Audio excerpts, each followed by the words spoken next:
Thank you, ma'am. I now request Professor S.N. Joshi to please share.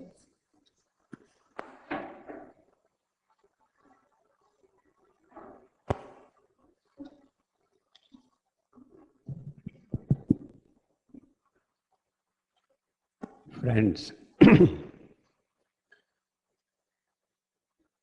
I thank Anand Reddy to give me an opportunity to be here amongst you and listen to all the talks that the learned speakers have given us.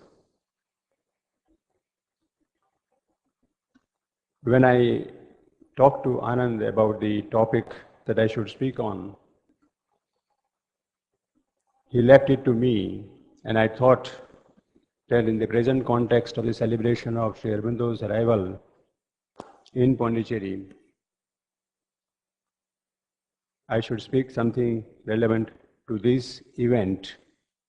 And so I chose a topic of Sri Aurobindo, the Supramental Avatar.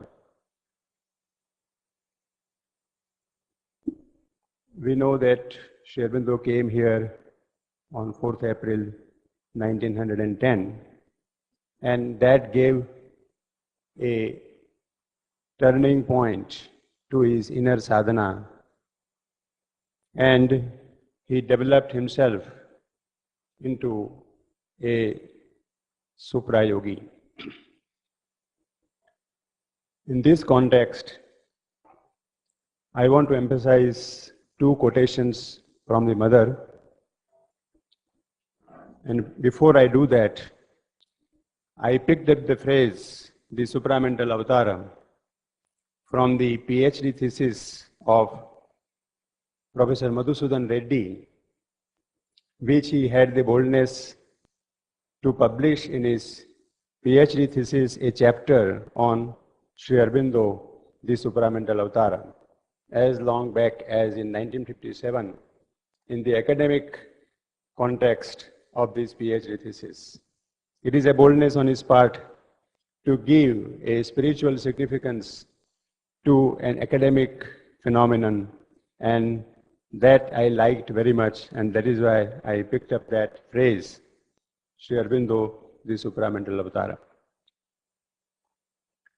The mother has pointed out to us that Sri Krishna was a born avatar, whereas Sri Aurobindo became the avatar. And there is another quotation by the mother, Sri Aurobindo is a permanent avatar of the Supreme, just as Sri Krishna is. So my little talk will be centered around these two quotations from the mother and few quotations from Savitri, etc. When the mother says that Sri Aurobindo was a born avatar and Sri Aurobindo became the avatar, how do we differentiate these two? And what is the significance of Sri Aurobindo becoming an avatar? This might confuse a little because we might be tended to say that Sri Aurobindo became the avatar, but we must understand that Sri Aurobindo in his inner consciousness was an avatar from the beginning. Because we know the facts that between her age of 11 and 13, she used to see Sri Aurobindo in her trance, in her meditations, and she used to call him Sri Krishna when she did not know anything about the Indian spiritual tradition.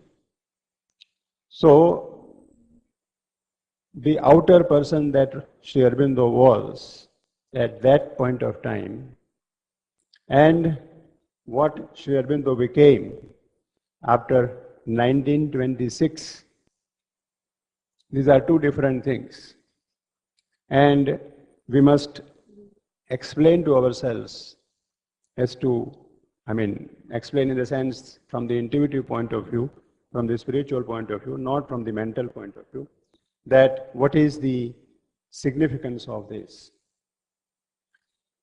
the greatest exposition of the theory of avatarhood or the process of avatarhood is delineated very elaborately and very superbly in Sri Aurobindo's Essays on Gita, centered around Sri Krishna's two shlokas in the Bhagavad Gita, that I come from age to age to alleviate the sufferings of the earth. Now we see this point that Sri Krishna was a born avatara and Sri Aurobindo became the avatara. The avatara theory as we know it and as has been given to us by Sri Aurobindo in the Essays on the Gita,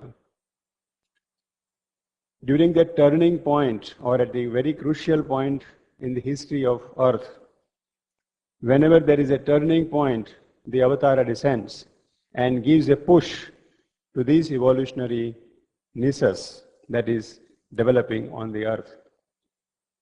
From this point of view, the crisis at the time of Mahabharata may not have been so crucial, and therefore Sri Krishna chose to become the avatara from the very beginning, from the earth, from the birth itself, and incarnated in him the over-mental consciousness out of which we get the efflorescence of the preachings of the Gita or the colloquy of the Gita.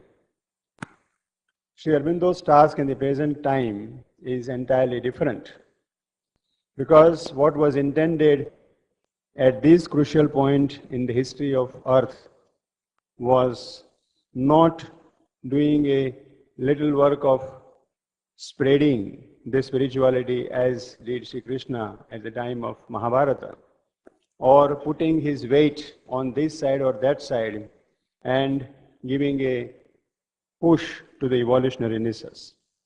Sri Aurobindo's task at this point of time was to enlarge the spiritual scope. To put it more succinctly, up till now, he has said so many times in his all profuse writings that up till now the spirituality was to go away from the world and to go to the heavens, whereas it was a singular task given to him to develop the spirituality and integrate it in the external consciousness of the man and on earth itself. For this, what is needed is a transformation. And for this transformation, if the divine is to lead this transformation and effect it in himself, he has to veil it first and then bring out that transformation first in him as a prototype or an archetype, so that it can and establish it on the earth, so that it can spread in the human beings and on the earth as an example, as an achievement on earth consciousness. So that is what was intended in Sri Aurobindo's avatarhood, and that is why he first veiled himself as an ordinary man, an ordinary professor, of course with a very true genius of a professor and intellectual acumen. But his avatarhood was veiled in the first, say, up till he came to Pondicherry. And his arrival in the Pondicherry gave him a big impetus, big curve, so that he could develop into, from the human being that he assumed to the divine being that he would become in the process of his stay in Pondicherry or his 40 years of sadhana in Pondicherry. This was necessary for the earth. This was necessary for the evolutionary aspect of earth to develop and integrate. The most important point is to integrate spirituality in earth, in the external consciousness of human being. We can say all our past of spirituality that we have developed so far can be said to be an imposition. All occult phenomena are nothing but an imposition of the occult phenomena on physical. All our spirituality is also an imposition up till now of the spiritual powers onto the physical. It is for the first time that because of the material development of materialism, that matter has been focused, that focus has been on the matter, and this matter has to be developed in such a way that in the future it can lend itself to the process of transformation. And for this purpose, the occultism has descended into matter, and science is the result of it. Science and technology can be described as nothing else but the occultism of matter. This occultism of matter brings out the occult processes in matter. So that was a prelude to Sri Aurobindo's coming. And we can say this from another point of view, that Sri Ramakrishna Paramhamsa, he can be looked upon as a precursor to Sri Aurobindo, because he summarized in himself all the Vedic past and Vedic evolutionarynesses, and he sort of opened a way for the supramental descent and supramental evolution for Sri Aurobindo. Because we know that Sri Aurobindo has told us that Ramakrishna Paramhamsa had the intuitive mind, and the Vedic age can be described to be an intuitive age in which the intuition, the formulation of spirituality was first at the intuitive level, and Ramakrishna Paramhamsa summarized in himself and established this intuitive age on the earth. Summarizing in himself all the different strands of spirituality in yogically. That is the way, he opened out a way for Sri Aurobindo to rise to the level of supramental and again bring it down on the earth and begin a new age. So that was the work of Sri Aurobindo, and for that it was necessary to integrate the spirituality with the earth, and the first process was the development of science and technology, because science and technology can be considered to be an integration of occult processes on the physical. We have heard that at the time of Mahabharata, there was occult processes and all the missiles were operated from the occult power.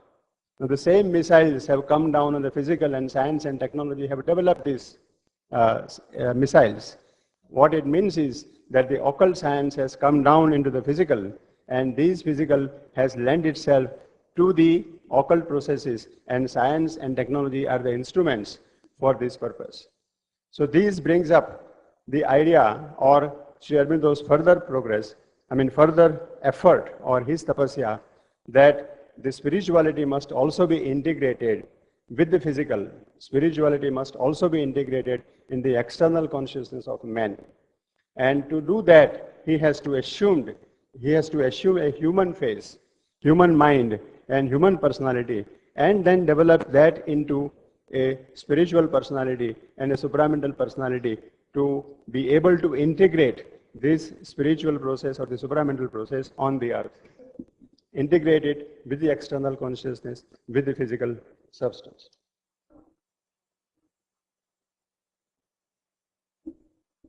Few minutes. So that is why I said that Sri Aurobindo became the supramental avatara. And to realize or to understand that Sri Aurobindo was a supramental avatara, we can quote from Sri Aurobindo's writings profusely, especially in his Sri Aurobindo's Gayatri Mantra. In the Gayatri Mantra, what Sri Aurobindo has said is Varam Rupam Jyotihi. The origin of this Varam Rupam Jyotihi is in the Veda, where he says, Rutena Rutam Apihitam Dhruvam Vam Suryasya Yatra Vimunchya Yashwan Dashashata Sahatastus Tadekam Devanam Shreshtam Vabusham Apashyam. This whole point that he brings out from the Veda and the Ishopanishad 15 and 16 mantras. In this Savitri, he describes in the 11th book the Supreme Godhead that Savitri comes across, and he describes all glory and all divinity were collected here in a single form. All worshipped eyes were looked through his. He wore all Godheads in his grandiose limbs. In him, the fourfold being, the Virat, the Hiranyagarbha, the Prajna, and the Turiya. In him, the fourfold being bore its crown that wears the mystery of a nameless name. All powers were woven in countless concords here. The bliss that made the world in his body lived. Love and delight were the head of the sweet form. So in Savitri we can say that he has described his own archetype in the supramental world, that of which he was a human avatar on the physical plane. Few another points, one point at least I can say, that we have two another mantras given by Sri Aurobindo. One of them is Om Satyam Gnanam Jyotir Aravindam, and the another one is Om Tat Sat Jyotir Aravindam. In these two mantras, the central point is Jyoti. It is also given in the Sri Aurobindo's Gayatri, Varam Rupam Jyotihi. So in all these three mantras, what is emphasized is that on the Jyoti. The Varam Rupam in the supramental world, of which he is an avatara, is a Jyotihi. And that Jyoti, he comes down on the physical plane, assumes a human body, and transforms it into a divine body, so that the supramental consciousness can be established on earth for the future development of supramental age in the world. Thank you very much.